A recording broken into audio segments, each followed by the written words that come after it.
c'est parce que c'est interdit de le faire que du coup il faut le faire. Voilà. Moi j'aime pas les caricatures, mais par contre maintenant, à partir de maintenant, il faut en produire en masse pour montrer que ça marche pas. Si on baisse les bras, on explique que c'est la bonne méthode. C'est-à-dire que si à la rentrée, les profs se chient dessus et ils ne montent pas les caricatures, ça veut dire que la solution pour calmer les profs, c'est de leur envoyer des Tchétchènes en survêt, les décapiter. Et ça, c'est pas souhaitable. Vendredi, un prof est décapité à Conflans-Sainte-Honorine. C'est une exécution d'un mécréant ou bien c'est un acte d'un marginal déséquilibré? C'est clairement c'est clairement une exécution de mécréant. Parce que ce professeur d'histoire-là représente un symbole qui est le legs de la civilisation française, enfin en tout cas l'histoire de la civilisation française à des élèves, et il est décapité. Moi j'ai mis ça récemment en relation avec Notre-Dame qui brûle. Il y a plusieurs choses qui sont très symboliques, c'est pas seulement des occurrences qui ne sont pas liées les unes aux autres. Voilà. Et je pense que ça participe à l'attaque du pays, d'un certain pays. Voilà. C'est pas la Startup Nation qui est attaquée, c'est le pays réel. Ouais, c'est un symbole, un prof d'histoire. Donc là où la France n'enseigne plus l'histoire, c'est un prof d'histoire qui mange. Est-ce que c'est un symbole bon? Ah mais complètement. C'est dramatiquement les seuls moments dans le creuset de gauchisme qu'était l'éducation nationale. La seule bulle d'oxygène, c'est quand on allait faire un petit peu de Moyen-Âge avec les profs d'histoire, où on commençait à avoir des cathédrales. C'était juste entre les massacres de la guerre d'Algérie par les Français et la Seconde Guerre mondiale, où c'était la culpabilisation plein pot. Il y avait une petite capsule, on avait le droit d'être content d'être français, et c'était le moment où on nous expliquait que François Ier, il y avait des dorures, des salamandres au plafond, des escaliers qui existent nulle part ailleurs parce que Léonard de Vinci. Et ça, pour moi, c'était le prof d'histoire et le cours d'histoire, c'était le top de ce qu'avait offert l'éducation nationale. Et c'était un des rares trucs où il y avait quelques moments où c'était pas complètement la doxa et la propagande, quoi. Samuel Paty en soi, non. Mais je veux dire, les générations de professeurs qu'il y a eu avant ont la responsabilité d'avoir. C'est eux qui ont fabriqué les Français de maintenant. Je veux dire, moi, j'ai été à l'école dans les années 90. Les Français qui ont 30 balais aujourd'hui, c'est le fruit des profs des années 90. Ils nous ont amené voir Michael Moore à la télé. Au cinéma, quand il y avait une merde de Michael Moore qui sortait au cinéma, on allait au cinéma, fallait payer son entrée en plus. Donc voilà, c'était même pas le collège ou le lycée qui rinçait. Donc on allait voir les trucs de Michael Moore, on recevait des intervenants qui étaient, c'était SOS Racisme, c'était des gens subventionnés qui venaient quand même nous faire de l'idéologie pure et dure. Donc tous ces profs-là ont fabriqué des Français qui aujourd'hui soit sont devenus de droite et réac complet parce qu'en réaction à cette éducation-là, soit pour beaucoup d'autres sont complètement gauchisés, matrixés, ou d'autres encore sont en rébellion complète contre le pays dans lequel ils vivent, quoi. Donc oui, ils ont la responsabilité de ce qui arrive, et même à plus proche niveau, je crois que les collègues du prof l'ont incriminé à plusieurs reprises parce que il avait osé montrer les caricatures et que ça dépassait le cadre de ses prérogatives. Il a été y compris vendu non seulement par la génération de profs qu'il y a eu avant, mais par ses collègues actuels. Et que dire des petits gosses de collège qui condamnaient pas trop, mais qui disaient il a quand même insulté notre prophète? Qu'est-ce que ça dit de cette jeunesse de l'école publique? Qu'elle n'a pas du tout les mêmes limites. Mais en fait, ce qu'il faut bien comprendre, c'est que les petits enfants de la diversité de maintenant ont des cerveaux de Jean-Michel des années 70 qui avait fait l'Indoche et qui avait fait l'Algérie, en fait. C'est-à-dire que les discours qu'ont les enfants de la diversité maintenant, qui sont sans pitié, quoi, qui sont quand même très rudes, c'est des discours qu'avaient les Français des anciennes générations. Et c'était normal d'avoir un discours comme ça. Et si cette génération avait rencontré les Jean-Michel leur auraient mis des tartes avec des avant-bras tatoués avec des trucs de para, et en fait, ils auraient pris un autre pli. Le problème, c'est qu'on a une césure, on a une coupure entre le règne de Jean-Michel qui a fait l'Indoche et l'arrivée de tous les turbodimis des années 90 biberonnés au mitterrandisme. Donc le cycle de la gifle qui était perpétuel en France depuis les Gaulois, il y a eu une coupure d'à peine, c'est Mitterrand, donc il y a 40 ans de stoppage de gifles, et ça fait que là on commence à avoir le résultat de ne pas mettre des gifles. Et le résultat de ne pas mettre des gifles, c'est qu'il y a des gamins qui se sentent de pouvoir dire à un prof ce qu'il faut faire ou pas en classe. Voilà. Alors que, moi sur la caricature en soi, le blasphème, ça me saoule. Voilà. Mais, comme je disais hier, sur un autre média, c'est parce que c'est interdit de le faire que du coup, il faut le faire. Voilà. Moi, j'aime pas les caricatures, mais par contre, à partir de maintenant, il faut en produire en masse pour montrer que ça marche pas. Si on baisse les bras, on explique que c'est la bonne méthode. C'est-à-dire que si à la rentrée, les profs se chient dessus et ils ne montent pas les caricatures. Ça veut dire que la solution pour calmer les profs, c'est de leur envoyer des Tchétchènes en survêt, les décapiter. Et ça, c'est pas souhaitable. D'ailleurs, vous disiez sur Sud Radio qu'en fait, pour asseoir l'autorité qui peut rester à l'éducation nationale, il faudrait à la rentrée diffuser les caricatures dans toutes les écoles. Ah, mais ils le feront pas. Ils le feront pas. Moi, j'ai fait ma scolarité au lycée du Mirail. Le lycée du Mirail, quand il y a le ramadan, en fait, la cantine, elle fonctionne pour 25 mecs, à qui on donne des pamprils et des sandwichs, parce que le reste de l'effectif, c'est-à-dire les 80% autres, ils sont d'obédience musulmane. Donc, il y a des lycées où ils ne pourront pas le faire. Et ils vont tous s'arranger pour se couvrir entre eux, dire oui, on l'a fait, et puis en fait, ils vont se couvrir parce que c'est impossible à faire. En fait, là, le truc, c'est que soit la gauche, la République, en fait, derrière la gauche, elle assume sa course au suicide. Et en fait, elle nous fait le plaisir d'aller au bout de sa logique destructrice et donc de demander à son bras armé musulman de rencontrer son bras armé gauchiste et de les faire s'entretuer. Soit elle va jusqu'au bout, soit elle recule pour en favoriser un des deux. Et à mon avis, le plus dangereux aujourd'hui, il n'y aura pas d'éducation Akbar, il y aura plutôt d'Allah Akbar, donc ils vont céder à l'autre bras armé. Voilà. Ils avaient un bras propagandiste, un bras armé, c'est le bras armé qui va tuer le bras propagandiste. Et donc ils vont tous se coucher. Mais c'est déjà le cas. Là, ils ont parlé de récupération. Moi, je ne comprends pas que la gauche ne fasse pas profil bas. Et ils sont déjà en train de dire, regardez, il y en a qui essaient de récupérer ça, parce qu'ils sentent qu'ils ont une responsabilité énorme dans ce qui s'est passé. D'ailleurs, vos années à l'éducation nationale, qu'est-ce que vous en tirez comme constat ? Des salaires qui ont été bien utiles au moment où j'avais besoin de m'alimenter. Non, j'en retire. J'ai fait plusieurs établissements. J'ai fait des établissements de centre-ville qui étaient fréquentés par des enfants dont les parents étaient tous des cadres. Donc c'était très différent d'autres lycées. J'ai fait le lycée Maximilien Sor à Cachan, dans la région parisienne. J'ai fait un lycée technologique à Bagneux, qui s'appelait Léonard de Vinci. Et j'ai fait un collège éclair à Toulouse qui s'appelait Stendhal. Et ce que j'en retire, c'est que ça fait très très longtemps. Moi déjà, quand j'étais élève, ils se couchaient. L'éducationnel se couchait. Là, ils se couchent, ils rampent, ils sont en train de creuser. Ils ont commandé une pelle là, sur SMC. Ils sont en train de lever le parquet, ils vont casser la dalle et puis ils vont essayer de s'enterrer le plus profond possible pour pouvoir continuer à être des dimi de catégorie premium, quoi. Est-ce que c'est pas incroyable de voir Jean-Luc Mélenchon au rassemblement à Paris là, en souvenir de Samuel Paty ? Il paraît que l'assassin revient toujours sur les lieux du crime. Je ne suis pas en train de dire que c'est Mélenchon l'assassin, non. Ce que je pense, c'est qu'il y a une fascination morbide à aller voir ce qu'on a fait. C'est comme les enfants quand ils ont tué un animal dans un coin. Moi, quand j'étais gosse, des fois, je me rappelle, il y avait des fourmilières. On mettait du diesel que mon père avait dans le garage, on jetait des allumettes, elles brûlaient, ça faisait une odeur de fourmis brûlées. On se barrait avec de la culpabilité, puis on revenait quand même 2-3 jours plus tard pour voir si les cadavres avaient pourri comme dans les films. Et je crois qu'en fait, la gauche, elle a mis le feu, elle a jeté l'allumette. Il y a un prof d'histoire qui a flambé, et là, elle revient voir comment la bestiole pourrit. Est-ce que ça fait des trucs un peu bleus ? Est-ce que ça fait des cloques ? Il y a une petite fascination morbide pour venir voir le résultat du caca qu'ils ont posé. Voilà. C'est comme les randonneurs, paraît-il, quand ils chient dans la nature, s'ils refont le circuit, ils essaient de retrouver l'endroit où ils ont posé leur cake pour voir comment le cake a évolué.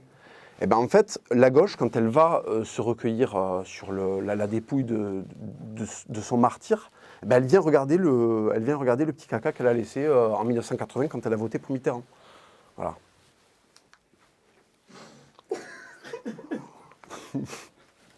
Pas plus tard que la semaine dernière, c'est un commissariat qui s'est fait canarder. Tentative de massacre encore aux anciens locaux de Charlie Hebdo. L'exécution d'un prof. Clairement, il y a une nouvelle loi qui s'instaure là. Qu'est-ce qui fait cette loi ? Alors, qui fait cette loi ? L'islam radical clairement, et surtout, en fait, c'est pas l'islam radical en soi, c'est les ramifications qui permettent à cet islam radical de prendre de l'ampleur et de se déployer sans avoir trop d'obstacles. C'est-à-dire qu'on commence à avoir des institutions où les mecs sont placés, et en fait, ils commencent à pouvoir foutre des coups de pression là où avant, ils ne pouvaient pas en foutre. C'est-à-dire, en Syrie, les coups de pression, ça ne nous concernait pas trop. Là, maintenant qu'ils ont pris la mairie de Goussainville, et qu'ils ont le CCIF, qu'ils ont des organismes comme ça qui les représentent, qui sont la façade propre de leur activité de conquête, oui, ils vont pouvoir se permettre de plus en plus de choses, bien sûr, avec la validation de la gauche, puisque la gauche est toujours en recherche de faire un pacte avec le prochain Hitler. Donc oui, la gauche est ravie d'avoir un nouveau un nouveau allié de circonstance avant la prochaine opération Barbarossa, quoi. Ok, et quand on brandit l'ordre républicain et la laïcité, ça vous fait rire ou ça vous fait un peu pleurer, quoi? Non, mais brandir l'ordre républicain et la laïcité, c'est comme quand t'as un mec qui te braque et tu lui brandis une capote, si tu veux. Tu vois. Enfin, si on n'est pas en train de brandir des lance-flammes, tout le reste, tout ce qui est en dessous du lance-flamme, c'est le truc numéro 1 à brandir. Tout le reste en dessous, qu'est-ce que c'est? La laïcité, tout le monde s'en branle. Enfin, c'est-à-dire nos ennemis, ils sont plus là-dedans. Les gens, ils voient bien qu'elle n'a pas lieu, puisqu'apparemment, comment ça s'appelle, il y a un nouvel ordre qui n'est pas l'ordre de la laïcité qui s'applique dans la rue. Donc, la laïcité, c'est du vent. Et c'est quoi la République? L'ordre républicain. Mais l'ordre républicain, c'est une vaste blague. L'ordre républicain, c'est des mecs à perruque qui l'ont installé sur les cendres de la royauté. Comment des types qui ont ils ont des rubans sur les pompes, ils ont des collants, ces fils de pute, alors que la France est attaquée par tout le monde. Les mecs ont des collants, ils ont des rubans, ils s'appellent Danton, Robespierre, ils font des salons intellectuels avec des thés de folles, tu vois, au centre-ville de Paris. Et les mecs inventent la République, c'est nul. Qui c'est qui a inventé la royauté? C'est des gros rois germains avec des glaives d'un mètre. Et si tu veux, la République, elle a été inventée par qui? Elle a été inventée par des types qui sont déguisés en capitaine Crochet. Cette phase, elle était fabuleuse. Même moi, ça me fait rire, putain.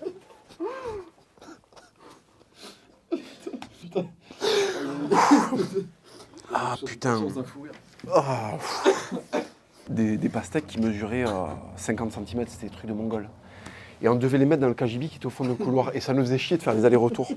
Donc je prenais les pastèques et je les envoyais, tu sais, à mon frère et à mon cousin qui devaient vite les ranger et récupérer la prochaine. Mais les trucs faisaient 5 kilos, tu vois. Donc moi je les envoyais comme un porc et c'était à eux de les récupérer parce que c'était eux qui les faisaient tomber si jamais elles tombaient. Et plus je lançais les pastèques, plus je rigolais. Plus j'ai rigolé de devoir les récupérer vite. Et à un moment, il y en a une, ils l'ont ratée, elle a explosé sur la tête de mon cousin. J'ai eu un fou rire. Enfin, c'est la même énergie, là. C'est la course à la Mongolie. Ça, faut le garder, c'est fabuleux, ça. Alors, qu'est-ce qui fait le plus peur aux Français? C'est l'islam radical ou le coronavirus? Alors, les impôts, je pense. Parce que c'est quand même une sodomie que tu reçois à domicile. Enfin, dès que tu vois la gueule de Marianne encadrée, tu sens que déjà, ça sent pas trop bon. Donc, je pense que c'est surtout la fiscalité.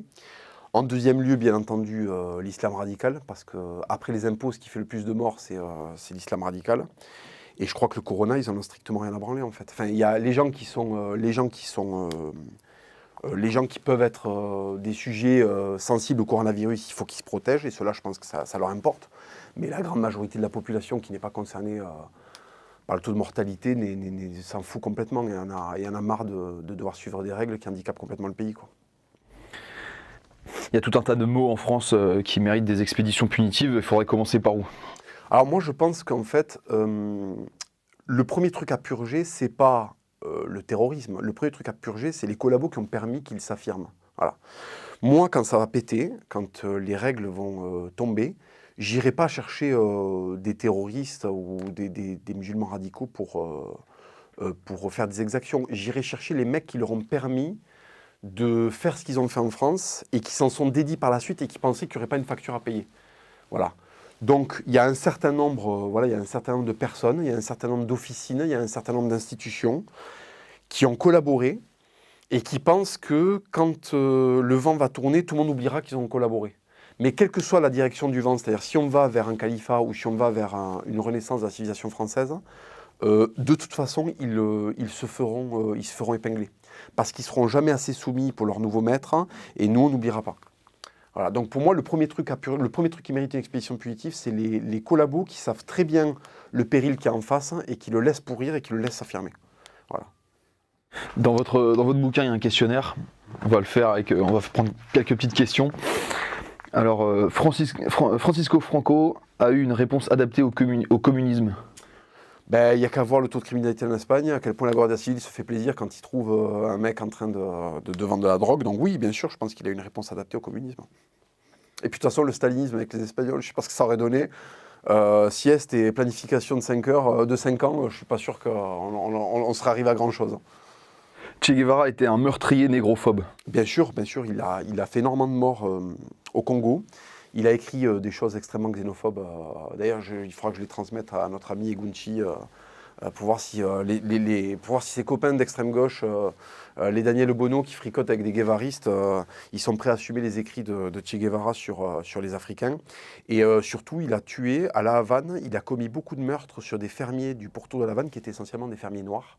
Et en fait, il y a beaucoup de populations noires à La Havane qui gardent un mauvais souvenir de Che Guevara, qui le décrivent comme un fou furieux. Il y a même des généraux qui sont encore communistes, qui sont encore dans le parti, qui considèrent que Che Guevara était un meurtrier, quoi, y compris au sein du Parti communiste cubain.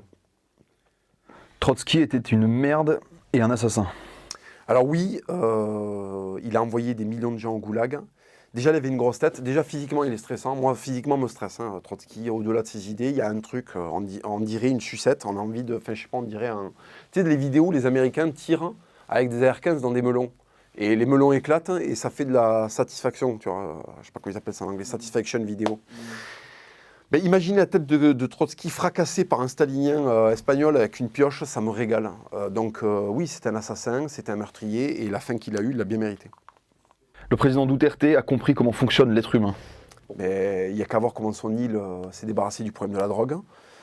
Il a des très bons chiffres. D'ailleurs, on a arrêté d'en parler parce qu'en fait, sa politique a payé. Vous avez remarqué qu'on n'en parle plus de Duterte parce qu'en fait, ça y est, il a purgé un quart de sa population qui était des dealers. Ils sont plus là pour dealer, plus personne ne consomme de dope. Donc là, on a les résultats de cette politique violente et personne ne va en parler parce que les Philippines ont pris un upgrade phénoménal, quoi. Donc c'est pour ça que les journalistes de gauche n'en parlent plus. Alors là, je vais vous demander d'être assez précis. Les Noirs musulmans ont plus de droits en France que dans les pays noirs musulmans. Vrai ou faux ? C'est un paradoxe qui est assez drôle, c'est que en fait, la famille Traoré au Mali, je pense qu'il y a des scénarios avec des fossés à 5h du mat et des camions qui redémarrent vides. Voilà, je pense qu'il y a ça. En France, il y a Mélenchon qui s'agenouille, les boomers qui communient, la gauche qui suce. Enfin, il y a un déploiement, il y a une offensive de pipe généralisée. Donc je pense que oui, ils ont été beaucoup mieux traités, beaucoup plus écoutés qu'ils ne l'auraient été dans leur propre pays. Voilà, parce qu'en fait, je pense que Adama, les faits pour lesquels il a été condamné en France, au Mali, sont punis beaucoup plus sévèrement. Voilà. S'il avait été jugé par la justice de ses ancêtres, de son pays d'origine, je pense que ça n'aurait pas été la même chose quand même. Voilà. Alors, vous respectez quand même une certaine gauche. À partir de qui et jusqu'à qui ? On va dire que moi j'ai été élevé par des gens de gauche qui avaient lutté de manière armée pour des causes de gauche. Donc ils étaient allés au bout du truc. Ils y croyaient au moment où voilà, moi, c'est simple, mes 4 grands-parents ont fait la guerre civile, femmes et hommes compris. Donc il n'y a que des combattants dans mes grands-parents qui étaient tous à l'extrême gauche. Il y en a qui étaient staliniens, il y en a qui étaient anarchistes. Eux, ils étaient dans un pays où on gagnait une peseta à la journée, où les gens étaient analphabètes. Donc il y avait un terreau qu'on peut accepter pour des idées de gauche. C'était des gens qui n'étaient pas forcément au fait de la géopolitique, qui n'ont peut-être pas vu qu'ils étaient manipulés par Staline, qui avaient des enjeux qui les dépassaient. Donc ceux-là, je leur pardonne d'avoir été de gauche. Voilà. Et puis surtout, ils sont allés au bout, ils ont assumé le truc. Des gens qui se prétendent de gauche, mais qui contournent la carte scolaire, qui vivent dans des quartiers où ils sont sûrs de ne pas croiser Boubacar, ceux-là, en fait, j'ai envie de les éclater parce qu'ils sont dans une gauche qui est une droite d'organisation. Ils s'organisent comme des mecs de droite et ils disent des trucs de gauche. Ce qui est un parjure. Ce sont des parjures, ils vivent toute la journée dans le parjure. Et d'ailleurs, ils mutent physiquement parce qu'ils font cohabiter 2 mensonges en eux et leur corps, c'est comme dans Star Wars, là, comment il s'appelle le mec, là, Palpatine. Bon, à un moment, il envoie les éclairs, il se vide, il y a le corps qui se déforme parce que ça y est, le mmec est devenu officiellement une pute, c'est bon, il n'a plus besoin de jouer le double jeu. Mais chez le bourgeois, il y a ça. Il y a le côté où l'éclair n'est pas encore sorti, donc il est en train de pourrir de l'intérieur, et il y a un moment où ça va sortir, et il y a un moment où on va voir son vrai visage et ça va être vraiment écœurant. Et je pense que il n'y a rien de pire que le bobo qui s'organise pour éviter de vivre ce pourquoi il vote. Vous aviez lancé l'idée de monter des équipes dans des vidéos. Est-ce que c'est pas l'étincelle qui ferait tout embraser, malheureusement ? Alors, a posteriori, je pense que c'est une mauvaise idée, parce qu'en fait, moi, je dis toujours, de ma posture de catholique, monter une équipe sous la philosophie et les règles de la chevalerie, qui ne sont pas à la portée de tout le monde, et uniquement dans le cadre de la défense. Les premiers croisés qui sont partis en terre musulmane, c'était pour défendre les pèlerins qui allaient prier à Jérusalem. C'était pas pour faire une guerre de conquête. Ça, c'était très très noble. D'ailleurs, cette croisade-là, on l'a gagnée. Les autres qui ont été faites après pour des raisons territoriales ou pécuniaires, elles ont échoué. Il n'y avait pas que ça, mais elles ont échoué. Donc je crois qu'il y avait trop de risques que ça soit mal interprété et que ça devienne le rendez-vous de gens qui aient besoin de fonctionner en bande pour se permettre des choses extrêmement viles. Voilà. Et en fait, je me suis adressé à des gens qui, pour certains, avaient un niveau d'éthique avec qui ça aurait pu fonctionner, et d'autres pas du tout. En fait, pour faire clair, je veux éviter que des gens aller ratonner Rachid, 58 ans, qui sort de son boulot, c'est de la merde. Concrètement, c'est de la merde. Moi, je ne suis pas là-dedans. Par contre, défendre des gens qui sont attaqués par des racailles et tout ça, c'est quelque chose qui devrait... Ça, c'est l'esprit chevaleresque. Le problème, c'est que c'est impossible.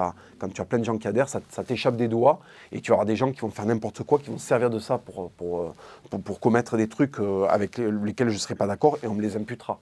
Et je refuse de me voir imputer des actes pour lesquels je n'ai pas signé. Quoi, voilà. Récemment, il y a Gérard Depardieu qui a expliqué qu'une des dernières chances, une des dernières belles choses de la France, qui donnait espoir à la France, c'était les migrants. Qu'est-ce que vous en pensez de cette phrase ? Alors, ça dépend comment elle est dit. C'est-à-dire que, moi je pense que c'est une connerie de dire ça. Mais peut-être qu'il a voulu le dire. C'est-à-dire qu'en fait, c'est simple. Je vais aborder le problème différemment. Si nos migrants, c'était des Japonais de 1941, des Arméniens du Haut-Karabakh et des chrétiens qui luttent contre Boko Haram, effectivement, ça ramènerait... on va dire que ça ferait augmenter le burnomètre. Bon, là, il y a des gens qui ne vont pas être contents parce que je parle d'immigration extra-européenne, mais même du point de vue de l'Europe, s'il y a des gens qui viennent et qui régénère un peuple qui a été sélectionné négativement, génétiquement après la Première Guerre mondiale, puisque vous savez que la Première Guerre mondiale a été le premier génocide français, enfin le second après le Vendéen, mais la Première Guerre mondiale est un génocide dans lequel on a fait une sélection génétique, c'est-à-dire que les Français les plus courageux sont rués dans la bataille. Ils ont été broyés par la machine. Ceux qui sont revenus étaient blessés très profondément, n'ont pas pu faire forcément des familles. Et tous ceux qui, pour X ou Y, avaient réussi à se planquer, ont hérité du pays. Je ne dis pas que tous les gens qui n'ont pas fait la guerre étaient planqués. Ce que je veux dire, c'est qu'ils sont passés au travers des mailles du filet. Et ces gens-là ont administré la France après. Et en fait, y a plein de Français qui ne veulent pas le voir. Les ethno-racialistes ne veulent pas voir que leur peuple historique, a été durement touché et durement amputé de son membre vif entre 1914 et 1918. Il y a une génération par la suite qui est arrivée, qui a été une immigration, à mon avis, bénéfique pour la France. Les Italiens, les Espagnols sont plutôt bien assimilés. Et aujourd'hui, on les retrouve, y compris dans des... moi, j'en suis l'exemple, dans des postures qui sont profondément nationalistes et pro-françaises. Donc aujourd'hui, si on avait des Arméniens, si nos 200 Maliens étaient remplacés par nos 200 Arméniens du Haut-Karabakh, oui, ça serait une immigration qui pourrait sauver la France parce qu'ils vont arriver avec des idées et des certitudes et un esprit de survie qui est bien supérieur à beaucoup de gens qui habitent le pays. Voilà, c'est ça le truc. Après, je ne pense pas que l'immigration subsaharienne et maghrébine va, en tout cas telle qu'elle est pratiquée massivement et sans sélection, va faire du bien à la France, c'est sûr que non. Donc je ne sais pas dans quel sens Depardieu l'a dit. Si Depardieu pense aux Russes, si l'immigration russe peut sauver la France, oui, je suis d'accord avec lui, oui, c'est sûr. Quel est le premier responsable du brasier diversitaire dans lequel on est ? Pour vous, c'est l'éducation nationale, les médias, les politiques, le régime ? C'est un calendrier qui n'est pas un calendrier terrestre, c'est un calendrier qui a été fait dans les forges de Satan avec tous ses ministres, qui a commencé par la Révolution française, et puis après ils ont créé les résultats de ces révolutions françaises qui ont pu donner mai 68. Il y a eu aussi la guerre de 14-18. La République, c'est un travail de fond. C'est-à-dire que les artisans du diable sont... nos régions ont du talent. Notre Satan français en a énormément. Et il a bien réussi son coup parce que son travail de 150 ans, c'est-à-dire les 150 ans de République qu'on a eu, a très bien fonctionné. Et donc, le principal instigateur de ça, c'est le diable. Après, ces généraux terrestres, ils sont identifiés depuis longtemps. Je ne leur lâche pas le grappin avec mes entretiens chocs, avec mes livres. Ils sont connus de tous. Il y a des vaisseaux amiraux qui sont très bien identifiables. Quotidien, Canal+, Mitterrand, SOS Racisme, tout ça, c'est des généraux, de mon point de vue de croisée de 2020, ce sont les généraux des forces de Satan. Voilà. Souvent, vous envoyez des bonnes charges contre la gauche et les bourgeois. Est-ce que vous pouvez nous en faire autant avec cette droite du confort de Chirac à Macron? Ouais, en fait, c'est des gens que je ne comprends pas, que je n'ai jamais fréquentés. C'est-à-dire que moi, je suis un mec qui a grandi dans un bain d'extrême gauche, donc j'ai jamais porté de chaussures bateau, on en parlait tout à l'heure. J'ai jamais foutu de kicker, c'est de pantalon roulé, donc on se croisait pas on se croisait pas chez American Apparel. On se croisait pas au lycée, on se croisait pas au collège, on s'est pas croisé dans les sports que j'ai fait, donc c'est des mecs que je ne connais pas. La droite molle, je sais pas ce que c'est pour moi. Je connais soit des énormes frontistes qui sont des anciens de la guerre d'Algérie ou des pieds noirs vénères, tu vois, soit des énormes cocos complètement fous. Donc c'est une droite, je m'intéresse pas à elle. Moi, si tu veux, pour moi, c'est la classe moyenne. Je fais pas de distinction. La classe moyenne française qui a envie de survivre, c'est ces gens-là que j'ai envie de représenter et que j'ai envie de sauver. La droite molle, si tu veux, les Chiraciens, les Sarkozy, c'est tellement pas mon univers, j'arrive pas à... Je sais pas ce qu'ils font, je sais pas de quoi ils sont faits. Voilà. Vous priorisez la question souverainiste ou la question identitaire? Elle va de pair, c'est-à-dire que la question identitaire passe par un retour au souverainisme, c'est-à-dire quand l'État reprend le pouvoir, fatalement l'identité, il a les possibilités de les faire appliquer. On en revient toujours à la gifle, dès que la France se redonnera le droit de mettre des tartes dans des bouches, l'ambiance va changer. Tant qu'on est dans la conciliation, dans se foutre à genoux et la repentance, il n'y a pas d'espoir. Il va falloir revenir un moment à des méthodes d'autorité, d'autorité.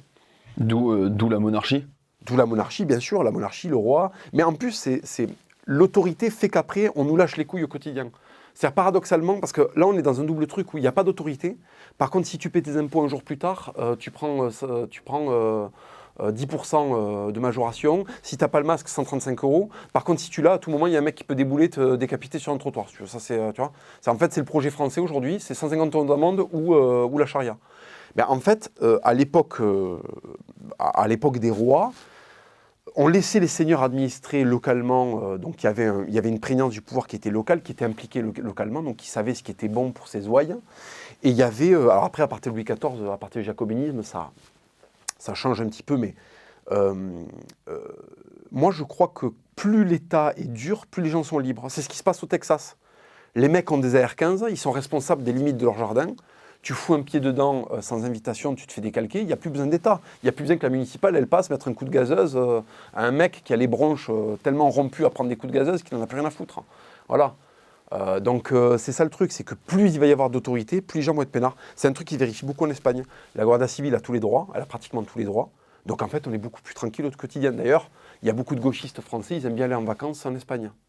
Dans le pays qui a été administré par Franco, avec une police franquiste, avec un esprit franquiste, des églises partout, 15 jours par semaine qui sont fériés parce qu'il y a telle procession de telle vierge. Là, encore une fois, ils sont dans le parjure, tu vois. Et en fait, pourquoi ils aiment bien aller en vacances en Espagne? Parce qu'il y a des mecs en Marseille et uniformes et matraques qui viennent débourrer le moindre migrant qui va commencer à squatter un endroit où on n'a pas envie qu'il soit là. Est-ce qu'il n'y a pas un problème de légitime défense Est-ce qu'il n'y a pas un problème énorme qu'on se pose la question, en fait? Est-ce que le fait que cette question puisse exister, c'est pas déjà le problème français? En fait, un mec casse les couilles, on lui tire dans la citrouille. Je veux dire, c'est comme ça que ça marche depuis le Far West, depuis le début des flingues. À l'époque de la piraterie et des corsaires, les mecs se faisaient pas des sommations. Ils regardaient le pavillon, ils s'allumaient, il n'y avait pas de question de voilà. Et c'est comme ça que ça fonctionne. Que ce soit dans les albums d'Ice Cube, de Snoop Dogg, ou dans la rue en France avec les égorgeurs, ça a toujours été la même chose. Le game est brûlant et c'est le premier qui tire qui gagne, quoi, depuis la préhistoire. Donc il faut arrêter avec des histoires de sommation. Enfin, en fait, on essaie de faire des trucs à la Dolto, avec des mecs qui viennent vivre des guerres il y a 10 ans où il y avait des soviétiques qui commettaient des viols dans des caves, si tu veux. Donc ils sont traumatisés par des trucs ultra hardcore. La Tchétchénie a été très durement éprouvée par les guerres qu'il y a eu. Il y a vraiment eu des massacres en Tchétchénie, ça il ne faut pas le nier quand même. Et si tu veux, aujourd'hui, tu as des gens qui se retrouvent sur un territoire pacifié depuis... la dernière qu'on a eue sur notre territoire national, c'était il y a 80 ans. Les gens sont pacifiés, tu as des gens qui viennent de vivre des guerres extrêmement traumatisantes.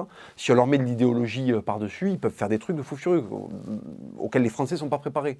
Donc si tu veux, les histoires de sommation, ça va quand tu as affaire à Timothée qui a volé un malabar.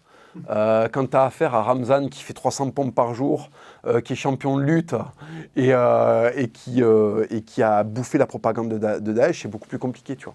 Donc tu peux pas avoir les mêmes méthodes avec tout le monde.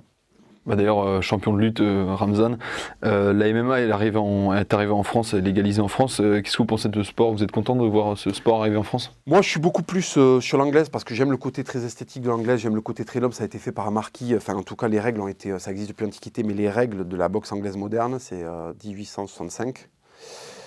Et c'est le marquis de Queensberry qui a. Enfin, donc, c'est très noble, c'est très stylé. Voilà, les Anglais ont fait les règles de pas mal de sports, mais c'est devenu le noblard à partir de ce moment-là. Le MMA, c'est une forme d'expression où on peut aller au sol et tout, et ça correspond moins à mes standards esthétiques. Donc moi, je suis content que ça existe parce qu'on a beaucoup de champions français qui étaient obligés de s'expatrier et qui finalement brillaient pour d'autres pays alors qu'ils avaient la possibilité de briller en France, pour la France. Donc non, je ne suis pas contre. Après, moi, je préfère l'anglaise que le MMA. J'aime pas le principe de se battre par terre. Voilà. Dans le gouvernement de vos rêves, entre guillemets, quelles sont, sérieusement, les 3 premières mesures à prendre, si c'était aujourd'hui? Fermeture... alors, non. Créer une cellule qui va purger tous les collabos. Donc là, on va téléphoner à Rungis, le pôle logistique. On va leur dire, il y a combien de camtars là? Il y a combien de camtars qui sont disponibles? Donc les mecs vont nous dire, il y a un 35 tonnes, il y a un 55 tonnes, il y a ça. On réunit déjà une flotte de camions, parce qu'il faut être organisé avant ça. On réunit une flotte on vide les trucs, tout ce qui transporte des légumes, des sardines. Bon, pendant une semaine, voilà, le Franprix ne va pas être livré, mais c'est pas grave, c'est pour faire le taf. Donc une flotte de camions. On fait des listes. 5 heures du mat, Perquis. Et là, on amène dans un centre de rééducation tous ces gens qui ont activement collaboré à la destruction de la France. Okay, selon des standards qu'on établira à l'avance. Première mesure. Déjà, on nettoie. Avant de ranger sa chambre, on passe un bon coup d'aspi. Okay, donc, on passe l'aspi et après, on désinfecte. C'est-à-dire qu'après, on se penche sur l'élément, c'est-à-dire qu'est-ce qu'on déploie pour soigner le corps français. Des camps de rééducation, de la pédagogie, attention, bien pédagogique, mais quand même carcérale. Et une fois qu'on a fait ça, déjà, on a bien déboisé, là, on respire.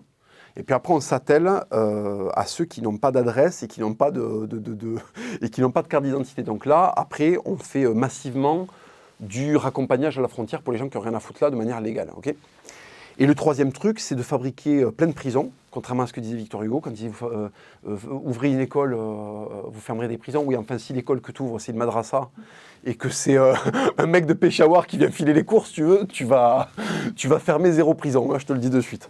Donc en fait, ouais, créer un réseau carcéral solide, à l'américaine, et maintenant, quand tu tues quelqu'un, c'est 120 ans de prison incompressible.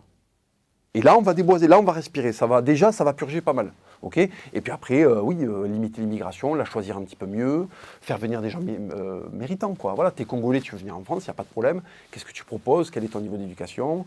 Voilà, t'es médecin, vas-y, bien, c'est très bien. Tu vois, voilà. Quelque chose de sensé, quelque chose de logique. On a demandé à Jean Lassalle s'il était partant pour vous rencontrer. Alors, il a dit qu'il acceptait. Et on lui a dit s'il était prêt à monter sur le trône comme vous l'aviez préconisé. Bon, alors il a dit qu'il était profondément républicain, pour pas le citer. Comment vous allez le convaincre quand vous allez le rencontrer? Non, mais il est profondément républicain parce qu'en fait, il a grandi au milieu des montagnes dans la salle. Donc, je ne sais même pas s'il y avait la télé en couleur chez lui. Donc, il n'y a pas eu énormément de stimulation extérieure. Donc, en fait, on lui a expliqué que la République, c'est comme ça. Mais en fait, il a pris pour argent comptant. Peut-être que si on vient et qu'on lui explique les rois et qu'on le prend en voiture, on lui fait faire des tours, on lui fait faire des trucs royalistes, tu vois, ben peut-être qu'il va se rendre compte que la République c'est de la merde et qu'il va adorer à fond. Moi, je suis persuadé qu'il faut juste le stimuler un petit peu plus. Voilà. Oui, on arrivera à le convaincre, bien sûr.